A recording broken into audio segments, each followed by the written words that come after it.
Okay, let's take a look at how we sharpen a plain blade. I'm going to use the straight edge jig. This is included with the WG250.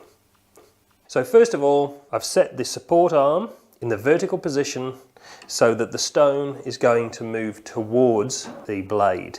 The average angle of a plain blade is around 25 degrees. Now remember this hollow grind scenario. We need to set the angle setting jig to around 27 degrees to compensate for the hollow grind. It's set at 27 degrees. I've put the heel onto the stone and the flat edge of the gauge is flat on the plain blade.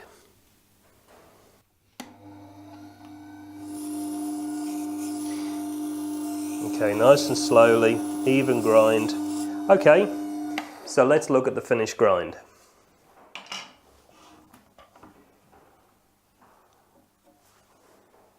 So what we've got here is a nice consistent angle across the length of the tool. And the great thing about this jig, if it's set correctly, it'll make sure that you've achieved a 90-degree angle across the face of the blade. And there you can see that's what we've achieved. Our next step is to do the honing process. So for honing, what we need to do is change the position of the support arm to the horizontal position.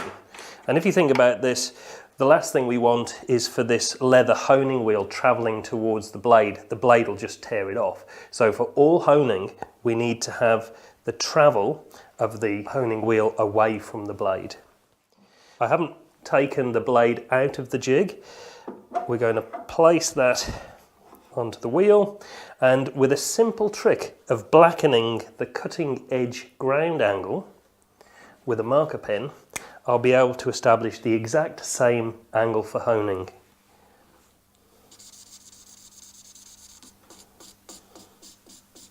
Okay, I don't know whether you can see this, but there you go. Can you see how I've blackened that edge? It's a bit like engineer's blue. Okay, so what we need to do now is position the cutting edge angle on the honing wheel so that it gives us a consistent angle. So I'm just going to use the micro adjustment and sight it. I'm just going to take a look, adjust the support arm. Now this is where I think looks right, and I will test it by simply moving the honing wheel, and I'll see what that gives me. Oh, look at this. So on the blade angle, can you see that all that's doing is taking the heel of the blade? So I need to adjust the support arm so that I can make sure that all of the marker pen is removed consistently. And because it's going off the heel, I want to bring the angle of the blade out slightly. So to do that, I'll wind the micro adjustment, and I'll see what this does. Ah, perfect. Can you see that? Okay, so we know that our honing angle is now consistent with the ground edge angle. I'm going to just tighten these locking nuts here. It's worth mentioning at this point, however, that some cabinet makers and joiners may like to have two angles. So the honed angle might be slightly greater than the ground edge angle. This is really a matter of personal preference, but for the sake of this demonstration, I'm going to go for a consistent angle. So the next step is to turn the machine on.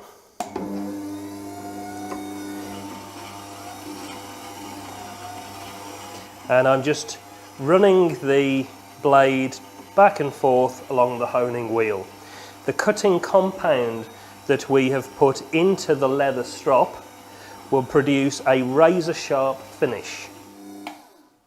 Alright, so what this process has done is it's kicked up a very fine wire of metal along the back edge of the blade. This is called a burr. This needs to be removed to get a razor finish.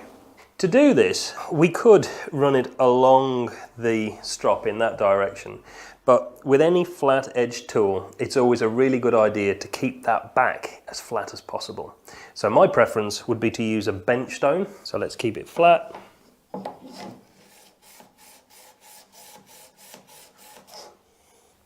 So that's helped to remove that burr. If I wanted to get this to a super razor finish, I might just put it back on the machine. One last go with the honing wheel.